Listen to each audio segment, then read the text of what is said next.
नमस्कार दोस्तों, ASPD.com में आपका स्वागत है। और हम इस वीडियो में आपको बताने वाले हैं कि जिस प्रकार से रेजिमेंट बनते हैं, कई क्षेत्रीय और जातीय रेजिमेंट बनते हैं, लेकिन क्या आपको पता है इससे क्या कुछ नुकसान भी होते हैं? जी हाँ, क्या कुछ होने वाला है इस पर पूरी तरह से चर्चा करेंगे। लेकिन इस पूरी शोध करने वाले डॉक्टर ईश्वर सिंह यादव, आप MBBS हैं, मैं कह सकते हैं कि आप मेडिकल प्रैक्टिशनर हैं, और जिस प्रकार से आप लगातार शोध किया है हम आप ही से जानते हैं। सर, आपका बहुत बहुत स्वागत है। शुक्रिया, थैंक यू। जिस प्रकार से क्षेत्रीय जातीय रेजिमेंट बनता है, क्या आपको लगता है क्या कुछ इसके नुकसान भी होते होंगे समाज को? ये एक बड़ा बड़ा मतलब वाइड प्रोस्पेक्टिव रखने वाला प्रश्न है। इसके बड़ा विस्तार से आपको बताना पड़ेगा। जी जी सबसे पहले तो रोजगार, जी। मतलब ये एक असंवैधानिक रिजर्वेशन है। संवैधानिक रिजर्वेशन नहीं है, जी असंवैधानिक रिजर्वेशन है, जी जो संविधान की सभी मान मर्यादाओं को एक तरफ रखता है और केवल 15 से 20% लोगों को ही रोजगार देता है। एक तो इससे जो बाकी 75% लोग हैं वो रोजगार से वंचित हो जाते हैं, चाहे वो कितने ही क्वालिफाइड हो। नंबर 2, केवल ये एक इम्प्रेशन दिया जाता है कि देखिए कुमाऊं में हर घर में सैनिक है, जी। गढ़वाल में हर घर में सैनिक है, डोगरा में हर घर में सैनिक है, जाट में हर घर में सैनिक है, लद्दाख में हर घर में सैनिक है, सिखों में हर घर में सैनिक है, हिमाचल में हर घर में सैनिक है। अरे भाई, भर्ती इनकी है तो हर घर में ही होगा। जी जी। जब आप दूसरों को भर्ती ही नहीं कर रहे करेंगे हो तो तो वो बेचारे गरीब आदमी भर्ती कहाँ से होंगे? बिल्कुल। तो एक तो इसको जो सबसे बड़ा नुकसान है वो ये है कि जो 75% लोग हैं वो देश की सुरक्षा में कहीं भी भागीदारी नहीं है उनकी। जी। ये वही सिस्टम है जो राजा महाराजाओं के टाइम में चलता था। देसी राजाओं का जिस पर हाँ, चल रहा था वही है। और इसीलिए हम सालों साल हारते आए, जी क्योंकि वही सेना के जो देश का जो दायित्व था, रक्षा का जो दायित्व था, वो केवल एक पर्टिकुलर राजा की जाति के 1000-1200 सैनिकों के ऊपर था जी। और बाकी को तो उसमें रक्षा में भाग ही नहीं लेने दिया जाता था। आज भी यही हालत है। आप देखिए विडंबना क्या है, आज भी यही हालत है। जी। बाकी तो सब केवल जो है खाना पूर्ति है, हाँ। बाकी तो कोई जा ही नहीं सकता। हाँ, और फिर ये कहते कि ये बड़े बहादुर हैं। हाँ। अरे भाई, आप दूसरों को तो लड़ने का मौका नहीं नहीं देते देते। और बहादुरी का तमगा आपने 6 लोगों को दे रखा है। अब आप पूरे गुजरात में किसी की भर्ती नहीं है। हाँ, जो फाइटिंग आर्म्स हैं, जी फाइटिंग आर्म्स जो लड़ाकू शाखाएं हैं, जी। उसमें गुजरात का कोई जा ही नहीं सकता। हाँ। सिवाय गुजरात में एक जगह है, वहाँ के मेरे ख्याल 200 या 300 राजपूत हर साल भर्ती होते हैं। अच्छा। हर साल क्या मतलब 25-30 ही होते होंगे। हाँ। उसके अलावा कोई भी गुजराती बेचारा चाहे कितना ही वो हो, वो भर्ती नहीं हो सकता। हाँ। आर्मी फैलाती क्या है कि गुजरात के लोग तो भर्ती में आते ही नहीं। अरे आके क्या करेंगे? उनकी भर्ती नहीं है कहीं, हाँ।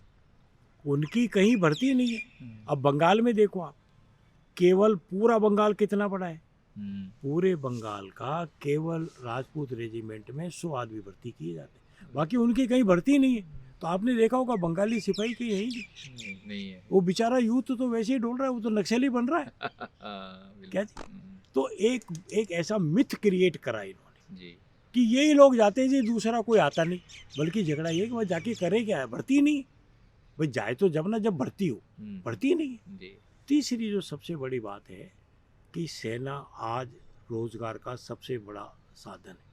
आज एक सिपाही को 45,000 रुपये महीना मिलता है जी। फ्री क्लोथिंग मिलती है, फ्री राशन मिलता है, फ्री उसके और उसके परिवार को मेडिकल मिलता है, फ्री उसको जो है एजुकेशन मिलती है उसके बच्चों को। जी। ये सारी सुविधाएं ये लोग ले रहे हैं जिनकी जाति, धर्म और क्षेत्र की रेजिमेंट है। बाकी तो कोई ले ही नहीं रहा, बाकी तो बेचारे को घुसने ही नहीं देते। अब आप इसका दूसरा मैं आपको पहलू बताता हूँ कि जब ये फौजी रिटायर होके आते हैं जी। तो इनके लिए एक अलग से रिजर्वेशन है, एक सर्विसमैन का और रिहेबिलिटेशन का। इनके लिए कैंटीन है सस्ते दामों पे, उसका सारा फायदा ये उठाते हैं। हाँ, बिल्कुल। मतलब पहले तो आप असंवैधानिक तरीके से भर्ती हो गए जी।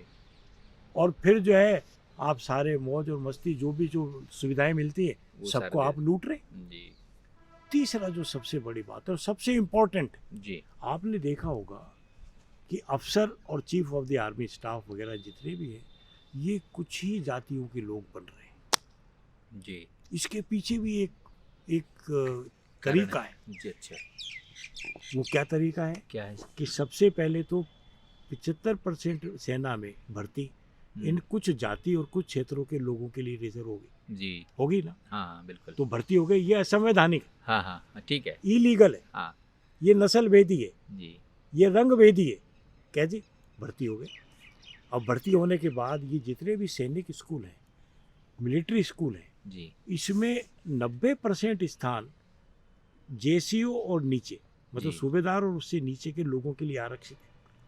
तो पहले तो ये असंवैधानिक भर्ती में भर्ती हो गए, हाँ हाँ और फिर यही 90% लोग जाके सैनिक स्कूलों में इनके बच्चे भर्ती हो जाते, अच्छा, हो गए ना भर्ती, हाँ हाँ क्योंकि रिजर्वेशन तो इन्हीं के लोगों के लिए। हाँ, अब ये वहाँ भर्ती हो गए, और फिर यही लोग सेना में जो है अफसरों के लिए इंटरव्यू देने जाते हैं, वहाँ इन्हीं के अफसर वहाँ बैठे हुए इंटरव्यू लेने वाले, इन्हीं के बच्चे जाने वाले, इन्हीं के लेने वाले, फिर यही कहते हैं, और ये ऐसे घूमता है, एक विशेष सर्किल बन गया। कह सकते हैं विशेष तरह का टनल, हाँ, जहाँ से घूम फिर के वहीं आ गए।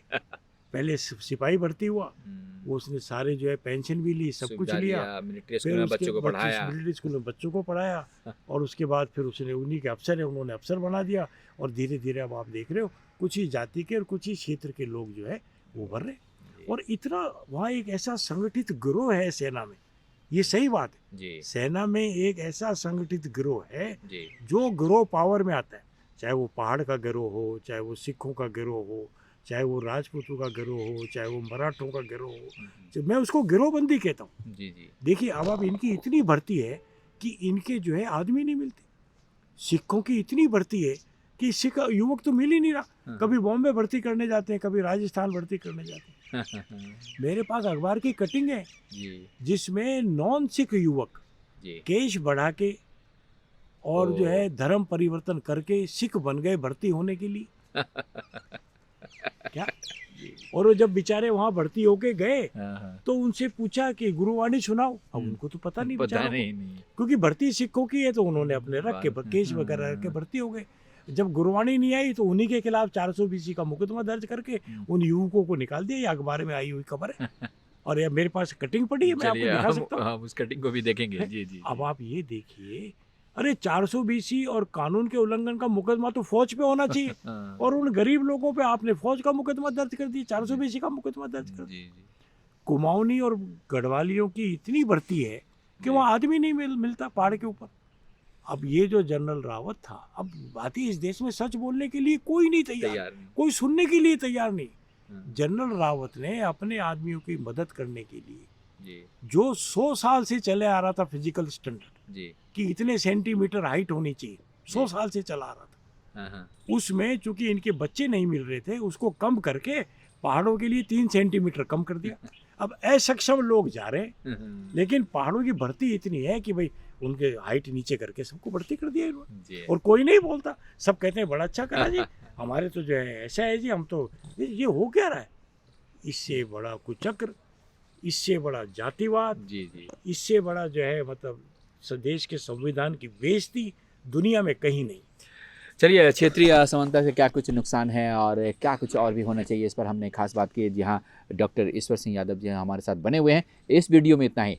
दोस्तों बने रहेगा, अगले वीडियो में हम आपको और विशेष बताने वाले हैं। कैमरा पर्सन हेमेंद्र के साथ मानव, नमस्कार।